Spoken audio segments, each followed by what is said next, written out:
I'd like to call to order the Monday, May 22nd, 2017 Centerville Board of Education meeting, please. Roll call, Mr. Biederman. Mr. Dahl? Here. Dr. Rower? Here. Annie Sell? Here. Mr. Schroyer? Here. And Mrs. Osterhage. Here. If we could all please stand to say the Pledge of Allegiance. I pledge allegiance to the flag of the United States of America and to the republic for which it stands, one nation, under God, indivisible, with liberty and justice for all.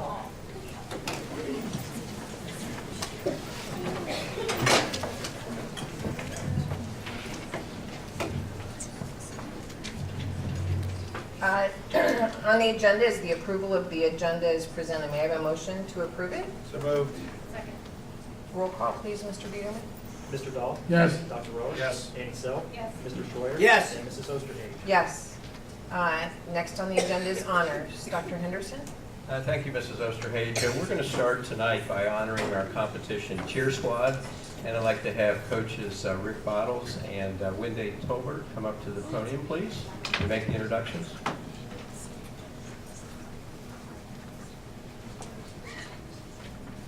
Our other coach is Stephanie Klein. She wouldn't hear me. Sorry, Stephanie. This year we won the 2017 OASSA State Championship. We won it now 4 out of the last 7 years. And these girls work hard. They start practice in May. We've actually already picked our new team for next year. And this is, all these girls are on it but one. My seniors are all starting their jobs, so they couldn't be here except for Morgan Klein. We'll start with Ellie Abraham.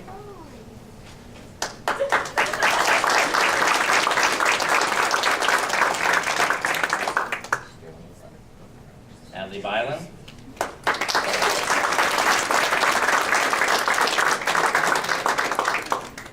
Morgan Klein.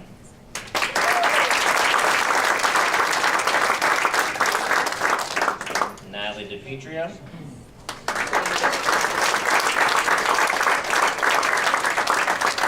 Lexi Hicks.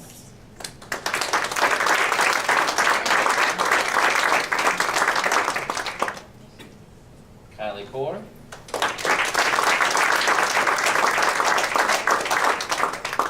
Riley Leifel is not here. And Alex Millar.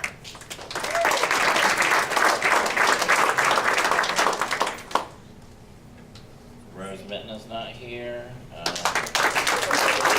Heather Murray.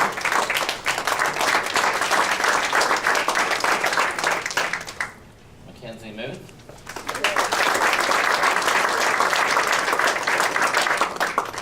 Shelby Patcham.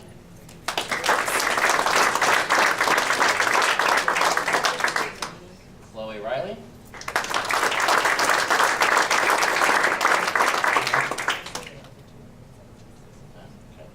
Samia Tarkney.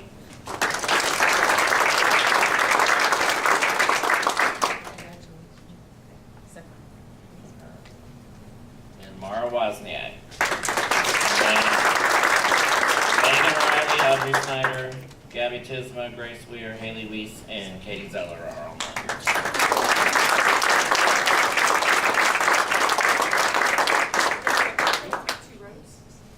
Thank you, coaches and students, on a great season, and congratulations on all of your accomplishments this last season. Next, we're going to move on to honor some of our retirees who indicated that they could be here tonight. Just a few words first. In our district, we always have kind of a tradition where we publicly honor staff during the month of May. And the first event is a co-sponsored event with the Board of Education and the Centerville Classroom Teachers Association, and we always hold that in the Performing Arts Center. This year that was held on May the 4th. And at that event, I had a little bit of an opportunity to share somewhat detailed information about each of the individuals who attended that evening. Tonight, as we again honor our retirees in attendance, I'll introduce them individually. We do have a token of our appreciation from the Board of Education that Mrs. Osterhage will hand you as she shakes your hand. And again, I will talk just briefly about your years of service here for Centerville Schools. And just like I did with the students, I'm going to ask you to come up individually, and I'm going to do that alphabetically as well. So we're going to start tonight with Barbie Brown. So Barbie's first.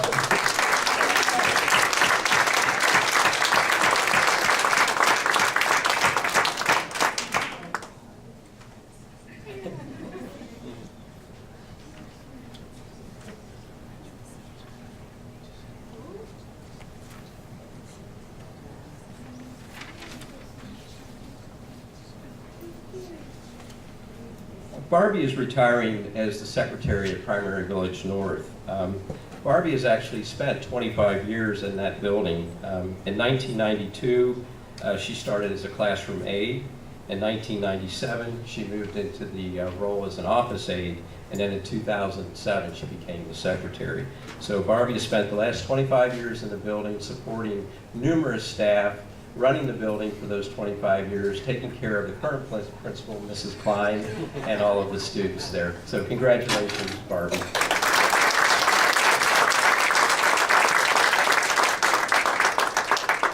Becky Foster.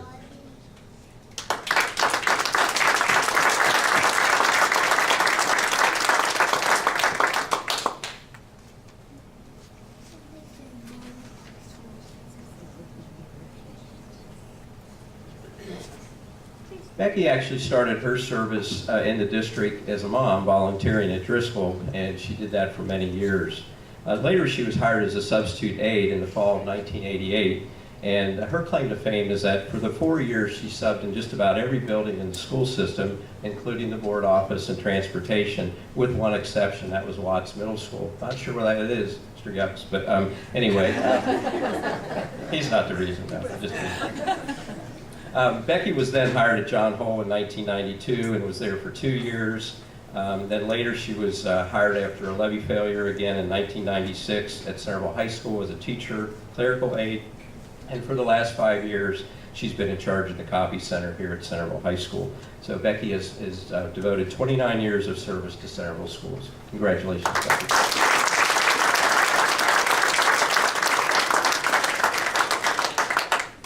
David Gress.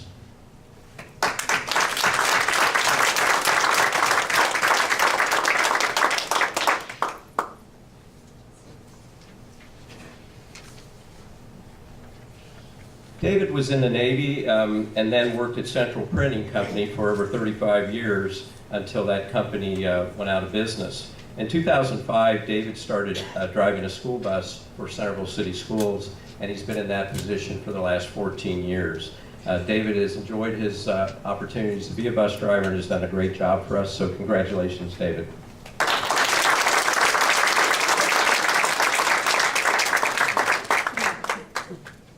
Ron Hall.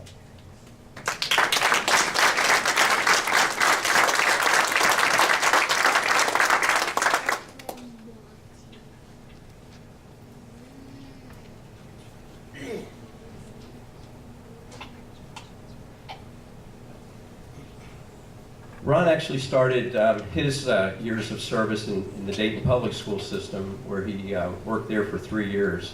Then in 1996, he came to Centerville and was hired on here. During his tenure in Centerville City Schools, he was at Watts Middle School for 2 years.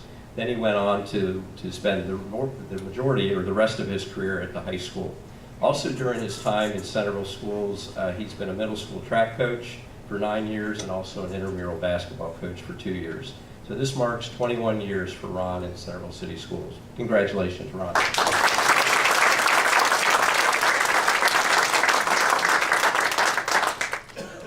David Hess.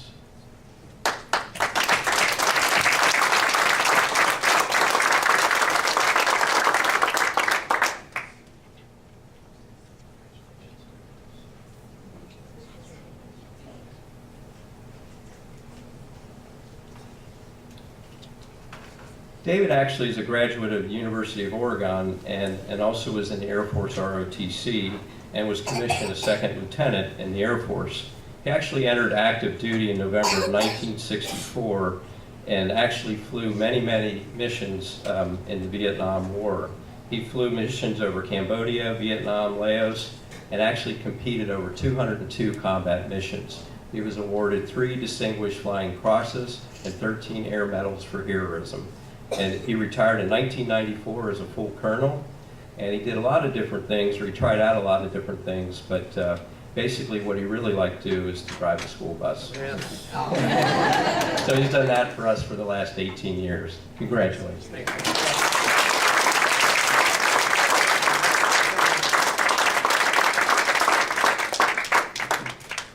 Mary LeManche.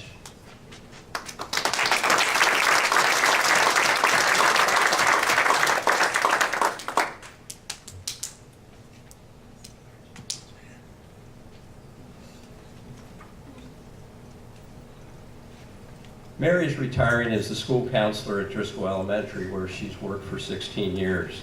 Mary actually started in 2001 when the district made the decision to hire 4 other elementary school counselors. Together, all of those counselors work together to write all the character education that the counselors continue to use in all of those elementary buildings. Throughout her tenure in Driscoll Elementary, Mary's been responsible for sponsoring Career Day, where she's had over 25 speakers. She's been a co-advisor for Student Council, also the Communications Club. She's served on the building leadership team. She's chaired intervention assistance teams. And recently she was awarded the Outstanding Teacher of the Year, sponsored by the Centerville Education Foundation. Congratulations, Mary.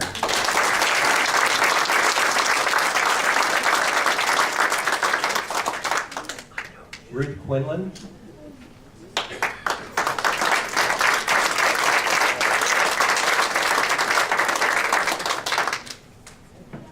Next, we're going to move on to Debbie Ribick.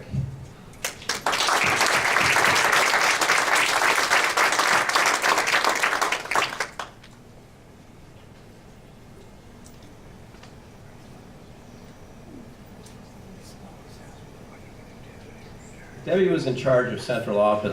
Debbie worked as the receptionist in central office for the last 12 years.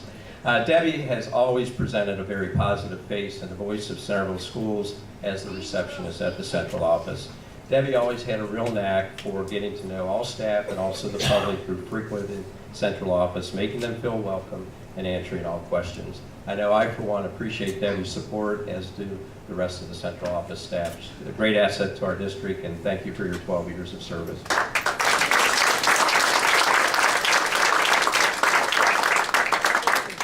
Richard Shealy.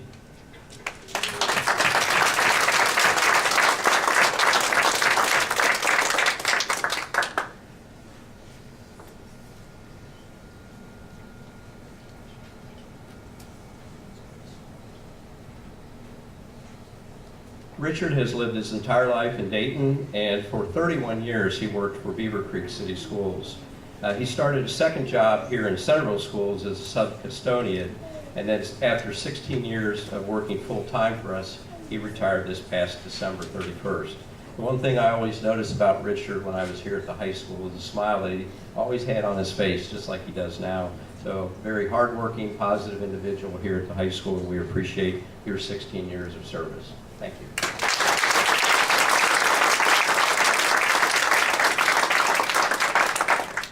Marcia Waters.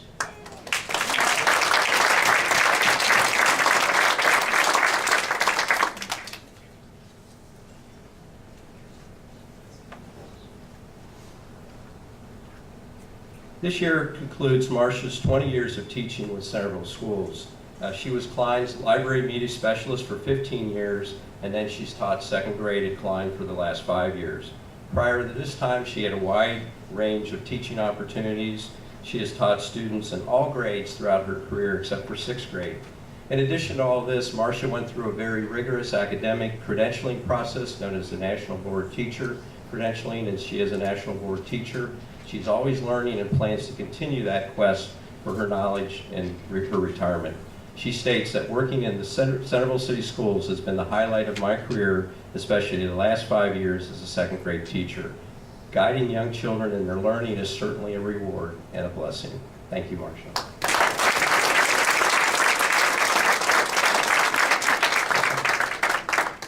And just a few closing thoughts, and then Sarah will snap your picture.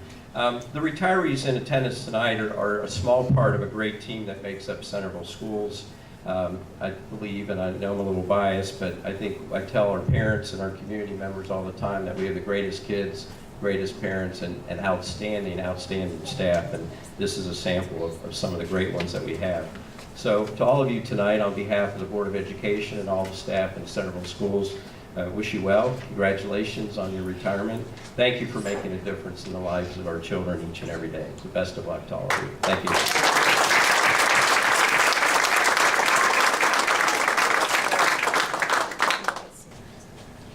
Next, I would like to invite Director of Business Operations, John Westney, up to the podium to make the next introductions.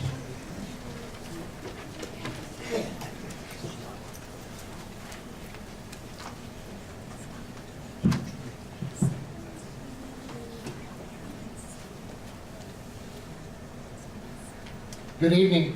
I'm proud to have the opportunity tonight to recognize several of our bus drivers who competed in the Rodeo School Bus Drivers Competition.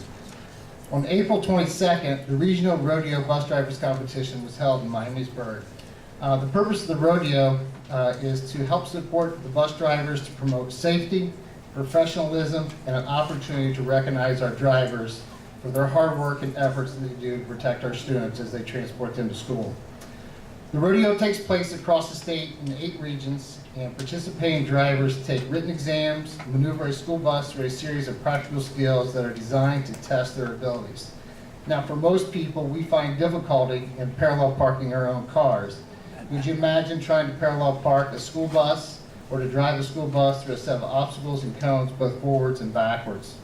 Our drivers spend a tremendous amount of time going through safety manuals, even setting up their own safety course at the transportation center, and spending hours driving through that course to better hone in their skills.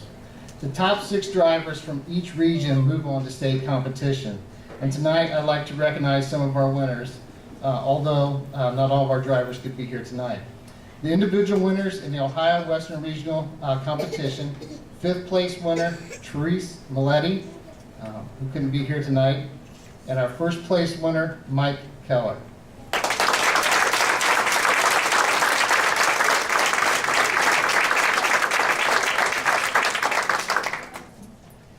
Both Mike and Therese qualified for the state rodeo competition earlier this year.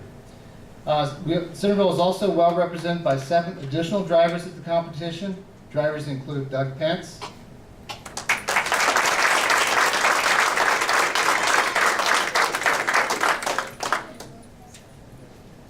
Linda Hilton,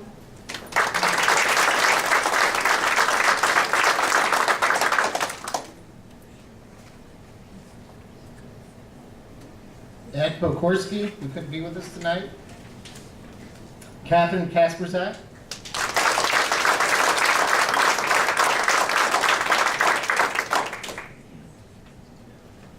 Jeff Turner, again, who couldn't be with us tonight, Tom McCullough,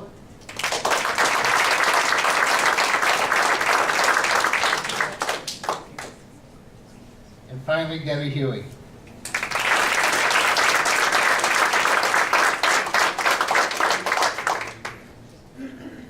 And just to note, our drivers, not only did they compete well, but they took 1st and 2nd place in the team competition in Miamisburg.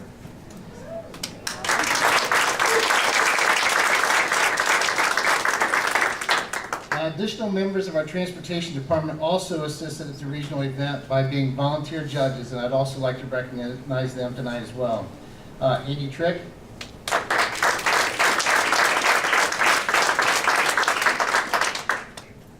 Dave Moore,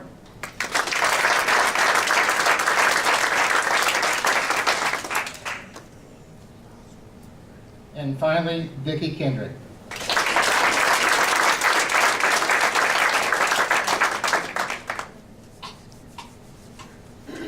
So again, I just want to take the opportunity to thank our drivers for their hard work and their dedication, the amount of hours that they spend. Not just our drivers, but our entire transportation team. They work hard together to ensure the safety of all of our students as they transport them to our buildings. So thank you, and congratulations to our winners.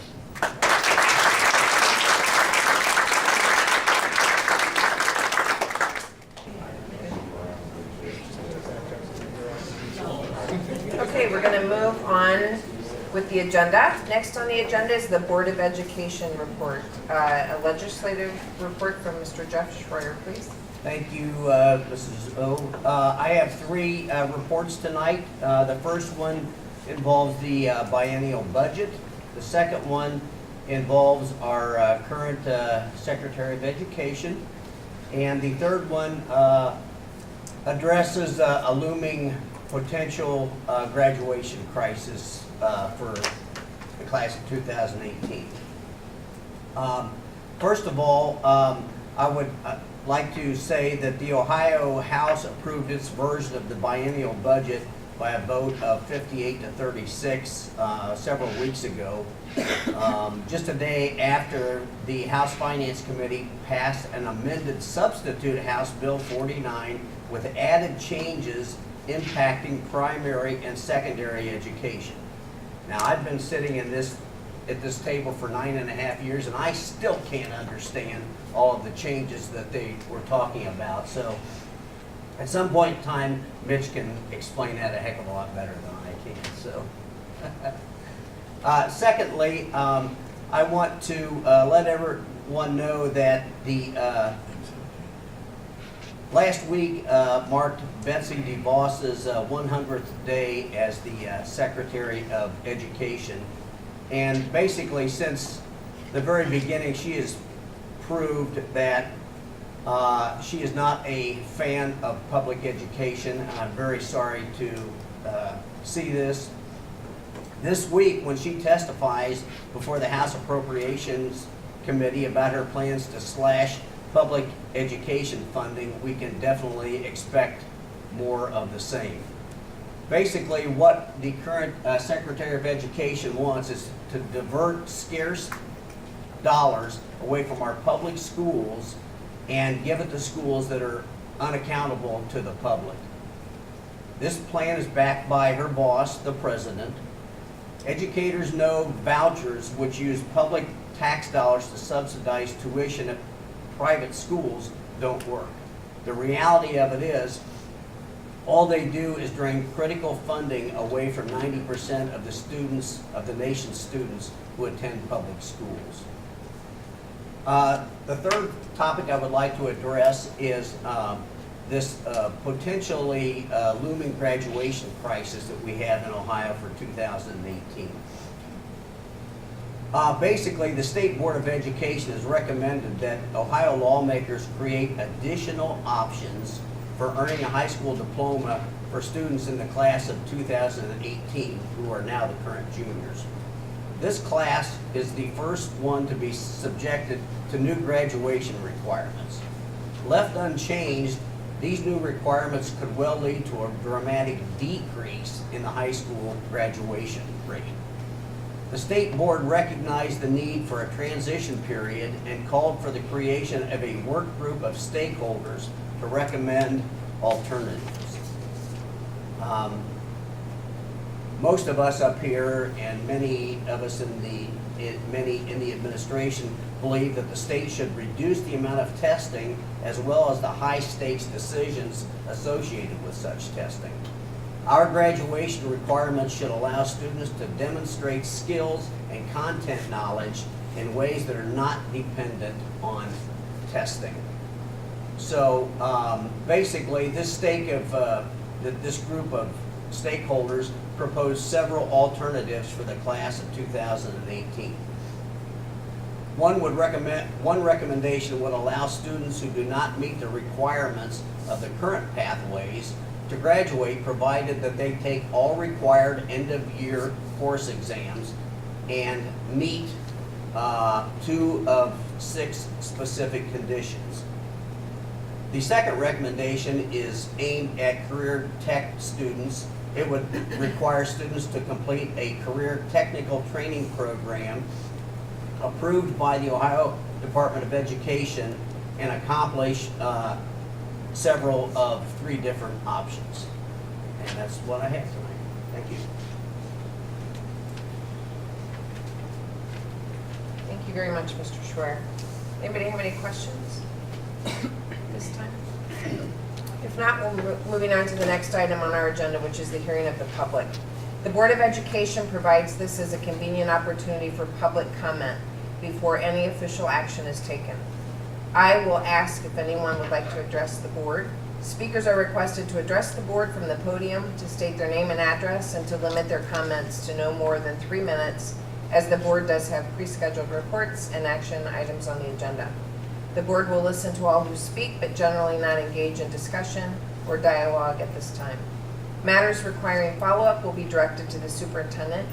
Individual board members can be contacted for a set meeting appointment, and written correspondence can be mailed to the board office, of course. Is there anyone who would like to speak to the board this evening? Seeing no one, we are moving on to the superintendent's report. Dr. Henderson. Thank you, Mrs. Osterhage. We're going to start off with our Assistant Superintendent in charge of Curriculum Instruction, Bob Yucks. Going to do a presentation on testing and some of our intervention programming.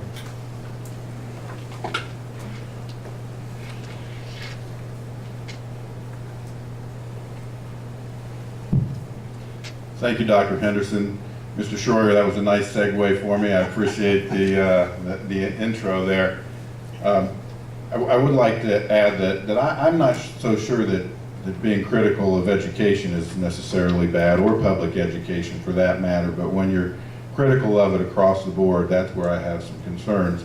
I had an opportunity to be in a session regarding the Every Student Succeed Act, one of the regional meetings that the state held last fall.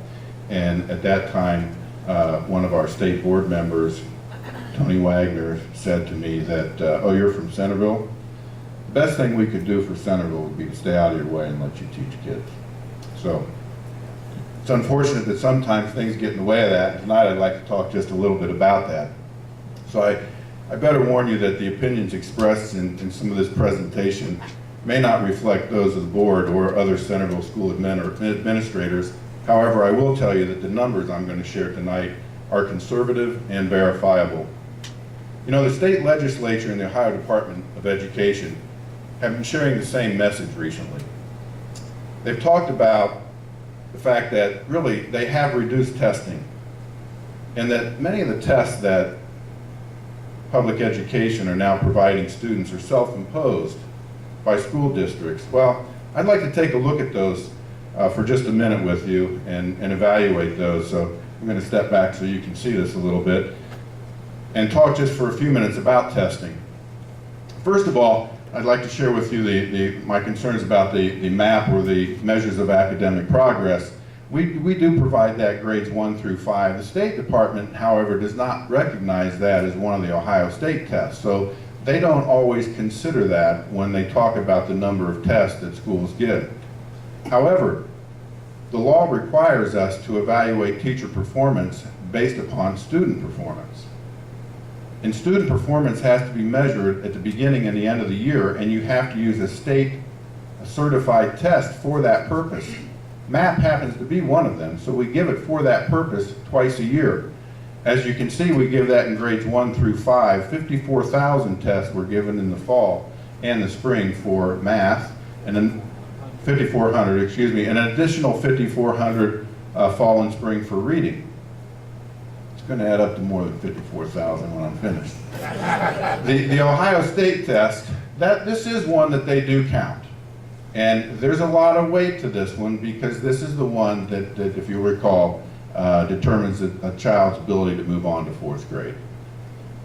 We gave 1,100 tests for 3rd grade ELA.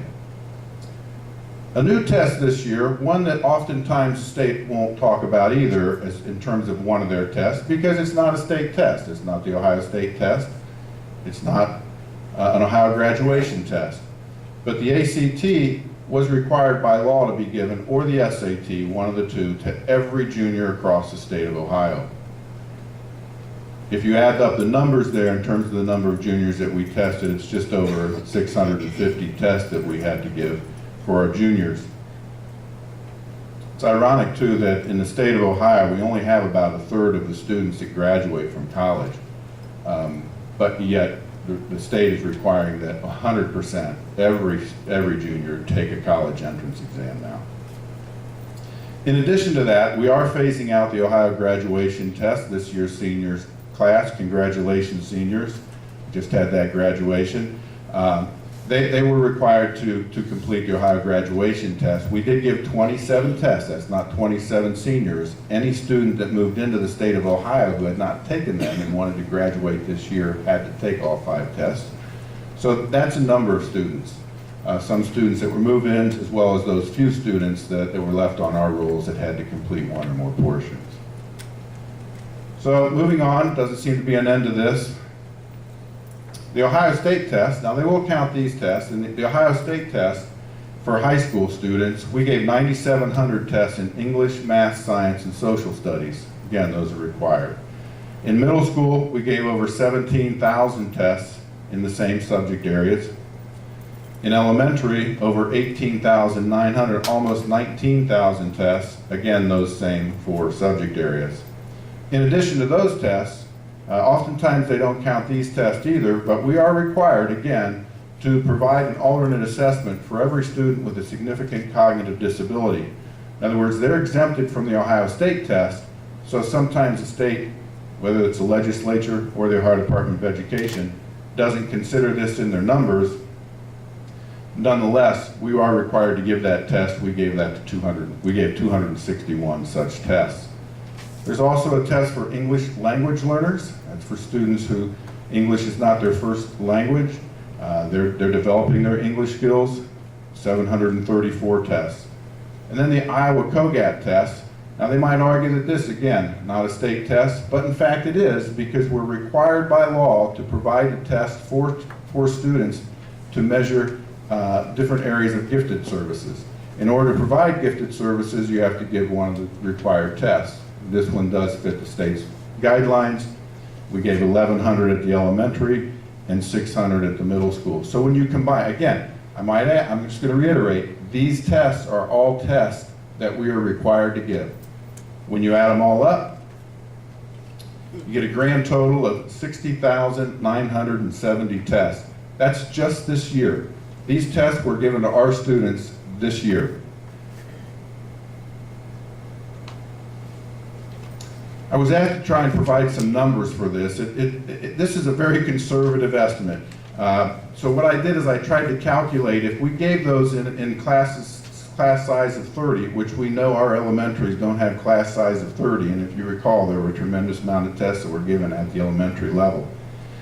But just for the sake of argument, I developed these in class sizes of 30 to determine the number of teachers involved.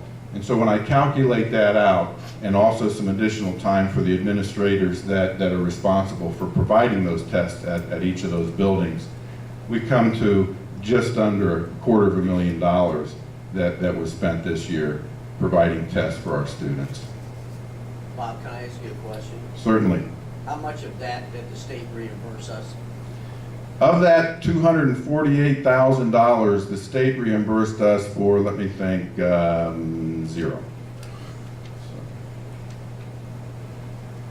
So certainly, you know, in summary, we're looking at a very high stakes testing. For our community, just look at the dollar amount that we had in there. For our students, in terms of retention and graduation, and the graduation tests, I will tell you, they're not finished yet. They're looking right now and left a window open in terms of the legislature with the ability to add Algebra 2 as one of those end of course exams. And if they do that, I would just encourage our legislature to maybe take that test and see how many of them can pass it. The reality is that they're saying that those tests are important for anyone who's graduating from high school. Let's see how they do on it. In addition to that, it's high stakes for our teachers. Certainly their evaluations are tied to these tests. There is a value though. Let me just say there is a value to testing. There is an opportunity to compare students, to compare teachers, to compare school districts across the board. There's value to that, but there isn't value to 60,000 tests. The Every Student Succeed Act, the federal law, allows us to reduce that number, and I'm hoping that that's what will happen as a result of this. The state superintendent is currently working with a committee to evaluate how they're going to implement Every Student Succeeds.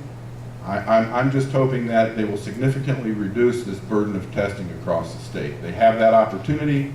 I hope they take advantage of it. Unfortunately, what I hear from the Ohio Department of Education is they point the finger at the legislature and say it's in the Ohio Revised Code. And when you talk to the legislature, they say, get us a recommendation from the state superintendent. That's my summary of the high stakes testing that we have in the state and unfortunately in our district. To kind of counteract that, we do try every summer to try and support our students that we've determined to be at risk, partly through these tests, but in addition to feedback from teachers. And so we do provide intervention in grades K through 7 based upon a combination of test scores, again, as well as teacher recommendations. This year we've invited over 1,000 students to participate K-7. That's about 23%. We're pretty generous with that. When we look at those scores, we invite quite a few students to summer school. Unfortunately, we predict about a third of them will attend. But we do offer, and so I would like to encourage the public, if they have an interest outside of the intervention programs that we offer, we do have some online interventions that are resources to parents as well. And if they call our curriculum office, we'll be happy to share those with them as well. Questions for me? Yes. How many hours, days out of instructional time are students missing due to all this testing? So if a parent asks me, how many days do my kids miss in instructional time in the classroom? The state required tests. You know, that varies from level to level, from grade to grade. So it would be grade specific. The question was, in case you couldn't hear that, is how many hours, if a parent were to call me and ask me how many hours has my child missed, that would be very dependent upon the grade level, because there are certain grade levels where they may or may not be hitting all 4 of those subjects. It's my short answer, too many. Right. But on the average, high school students are missing. Again, it depends. It depends on how many of the Ohio State tests that student may have in that year. They could have algebra and geometry in the same year. They could have the social studies as well. They all have English in the first 2 years, so it depends on when in their course that they've got those scheduled. Also to add, if they want to improve their scores for the graduation test, they have to miss instructional class time. Annie, could you use your microphone? Oh, sorry. You can just use mine. There's concern that students still have to miss school, instructional class time, if they want to make up a test to try to do better, to better their score. So, and I think that's offered quarterly, but fall, winter, spring. We offer that in. Sorry. We offered intervention this year twice for students, so it was by semester. There is a summer intervention as well, and so the summer intervention is that second intervention. Students can take an intervention course and then retake the test. In December, we looked at that. We have offered intervention on weekends as well, certainly not as well attended as the options that are given during the day. Mr. Dahl? Well, I remember before we ever had the 3rd grade reading testing, we were doing intervention with kids, elementary kids in the summertime for many years before we ever had that. So we've done intervention before we had the test. We were able to identify children that needed intervention long before they did all this testing at the lower levels. So that's not new. No, it's not. And we have a very powerful, valuable reading intervention program. And it does allow us to benchmark those students and determine their levels throughout the year. And we continue to monitor that. We provide extra support for those students during the school year as well through reading intervention. Absolutely. Thank you. Thank you. Thanks, Bob. Next report will be given by our Director of Human Resources, Dan Target.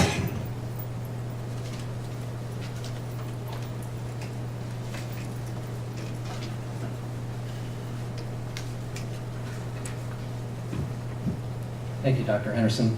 My report this evening will provide the board and our community with some updated information regarding staffing and the current personnel work we're engaged in. So I would like to start this evening with a staffing update and the first the first slide illustrates that to date, we are in receipt of a total of 88 retirements, resignations, and transfers. We received 34 of those from our certificated staff and 54 from our classified staff. For comparison purposes, we had a total of 83 at this time last year, 45 from our certificated staff and 38 from our classified staff. And as I reported last week at our work session, our certificated numbers jumped from last month's total due to several additional internal transfers that we have finalized across the district just over the last couple of weeks.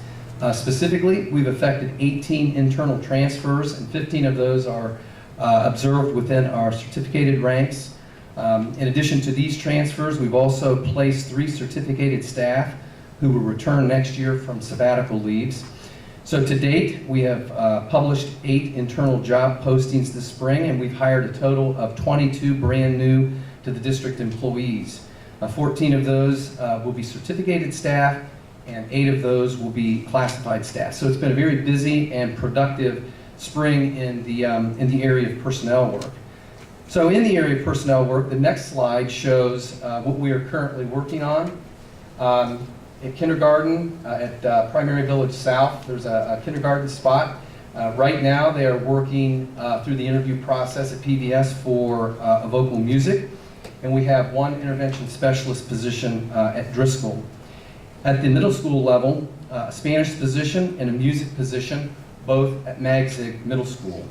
At Centerville High School, we have 2 ELA positions, 2 integrated math positions, and 2 intervention specialist positions that we are working on. At the district level, we have 1 position, a behavioral intervention specialist that we're currently working on. In the area of support staff across the entire district, we're working on multiple paraprofessionals, clerical aides, 1 secretary, actually that secretary is here at Centerville High School, bus drivers, and substitutes. And so finally this evening, I just wanted to state publicly to the board and for the community that all the positions that we will fill throughout the spring and the summer, they're carefully scrutinized and deemed critical with respect to maintaining balanced pupil-teacher ratios, satisfying special education mandates, and practicing sound fiscal prudence. So unless there are any questions from the board, that concludes my presentation. Yeah, Dan, in the past, we've known for a long time we'd have a large transition and turnover with the state retirement. We've always sort of talked about how many of our teachers, what percentage would you say at this point are 5 years and under in the district? I would say at least 60%. So we have a very young staff, enthusiastic staff, good staff, but we do have a lot of new teachers. But this was not unexpected. Correct. Changes that were enacted in the state teacher retirement system, which increased years of service and decreased retirement benefits, caused lots of teachers to retire actually before they wanted to. But they would suffer penalties in their benefits and required years of service if they didn't do it by a certain period of time. Similar changes have also occurred in our classified ranks. So that number of retiring classified staff are elevated this year, a lot like they were 2 years ago when the changes in the state teacher retirement system were enacted. Yeah, I would say 60, maybe even upwards to 65% are going to be 5 years or less. Any other questions? Okay, thank you. Thank you, Dan. Next on the agenda is the treasurer's reports. Mr. Biederman, you have the April 2017 monthly financial report for us.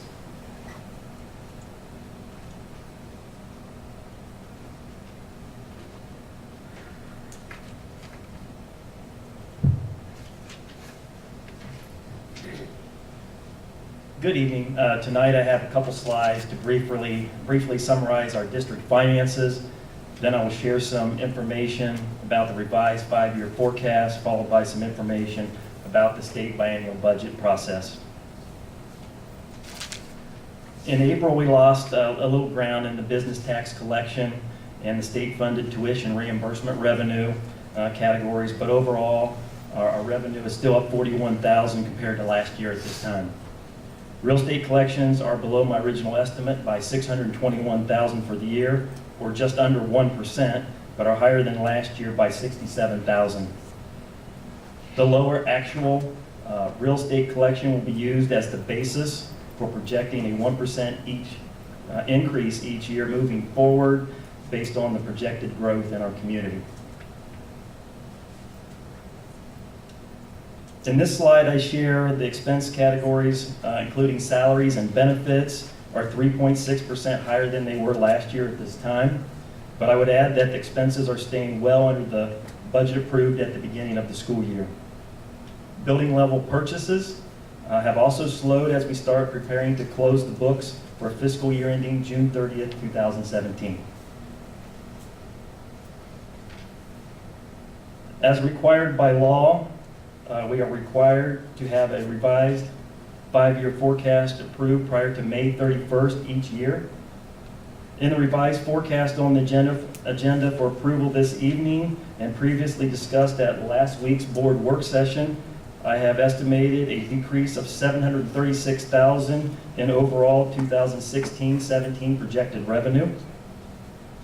The decrease is mainly due to the lower than originally estimated real estate tax collection, and because the business tax collection is slightly lower than we originally expected.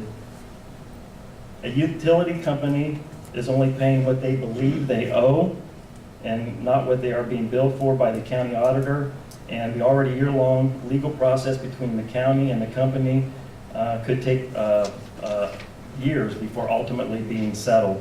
Again, that's the cause of the utility business collection being lower. The total general fund revenue, revised revenue estimate for this year is $96,028,245. In the revised forecast, I have increased the 2016-17 expenditure budget by $2.8 million for the purchase of land. A reduction in the estimate for benefits this year drops the overall increase in projected expenses from $2.8 million to $2,549,225. The total expenditure estimate for this year is now $95,760,225, which is still $268,000 under the total revenue estimate for the year. In this slide, I will mention the recently passed House Bill 49 is not significantly different from the governor's original proposal.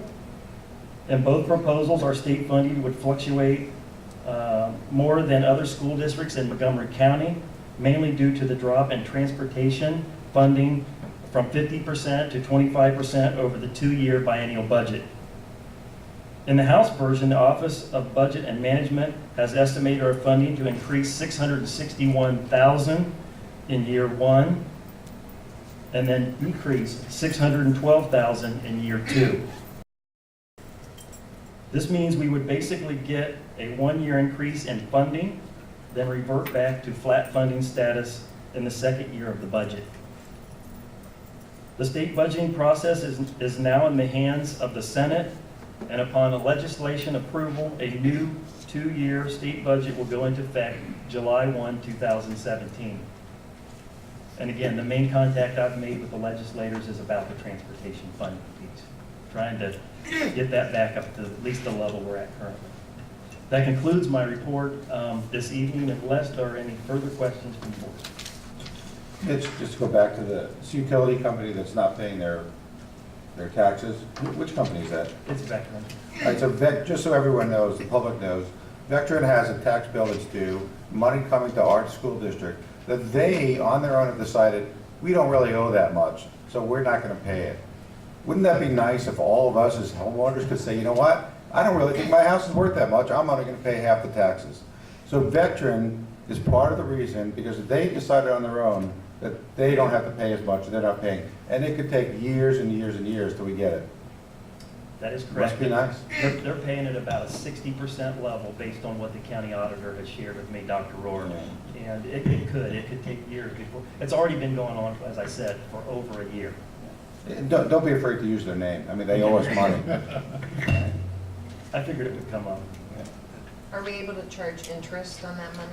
If they lose in the settlement, the county auditor has informed me that there will be interest charged, That we would receive? that we would receive. Any other questions for Mr. Biederman? Okay, thank you very much. The next several items we're going to move through relatively quickly. They are all items that we have discussed at a prior work session, and so do not think that we've not given these items careful consideration. First of all, I'd like to address the treasurer's recommendations. Consider approving the April 2017 financial statements, including the monthly financial report, fund activity report, appropriations report, general funding spending report, general fund summary comparison, POs included in statement number 7, approved by administration, then and now, certified by the treasurer, and supported by board resolution totaling $66,047.68. So moved. Second. Roll call, please, Mitch. Mr. Dahl? Yes. Dr. Rohr? Yes. Annie Self? Mr. Schreier? Yes. And Mrs. Osterhage? Yes.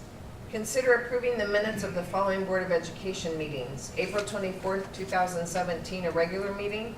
May 15th, 2017, a special meeting work session. Second. Roll call, please, Mr. Biederman. Mr. Dahl? Yes. Dr. Rohr? Yes. Annie Self? Yes. Mr. Schreier? Yes. And Mrs. Osterhage? Yes. Consider approving the general fund 5-year forecast and assumptions for submission to the Ohio Department of Education. So moved. Roll call, please, Mr. Biederman. Mr. Dahl? Yes. Dr. Rohr? Yes. Annie Self? Mr. Schreier? Yes. And Mrs. Osterhage? Yes. Next, we'll cover the superintendent's recommendations.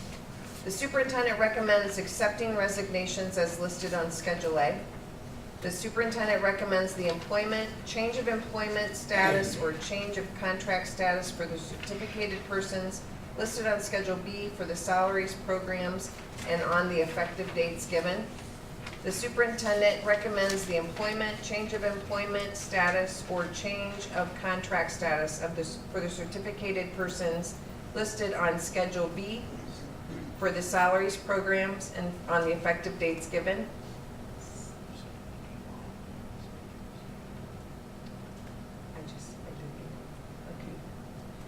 The superintendent recommends the employment or change of employment status for the support staff persons listed on Schedule C for the salaries, programs, and on the effective dates given.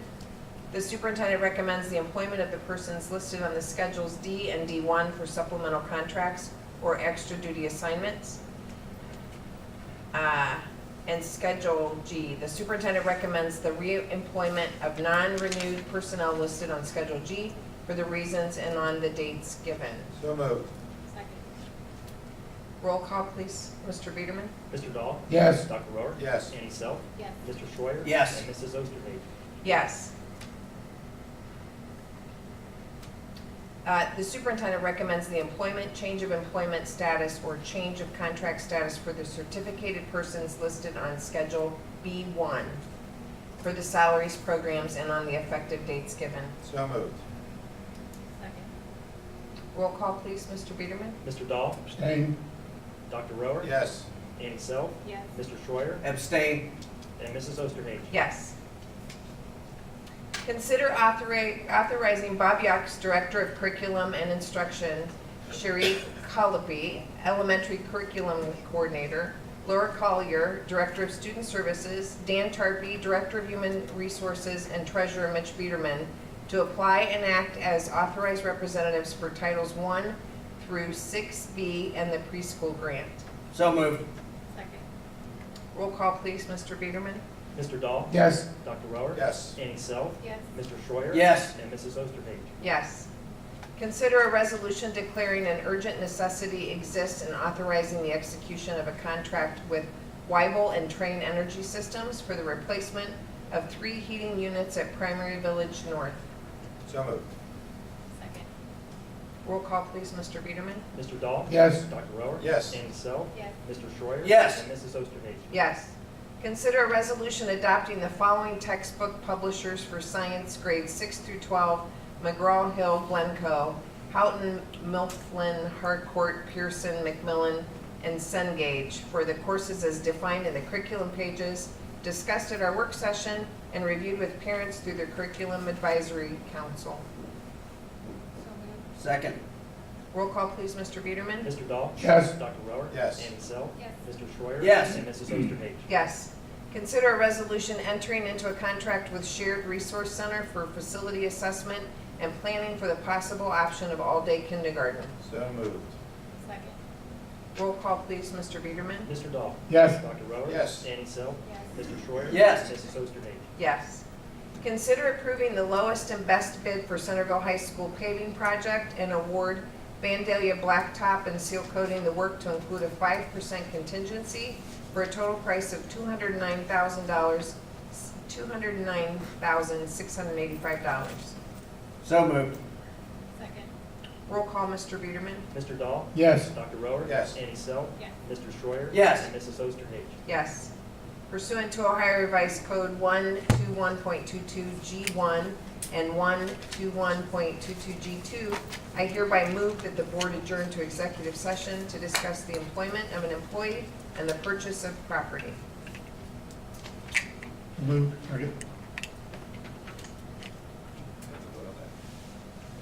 Second. Second.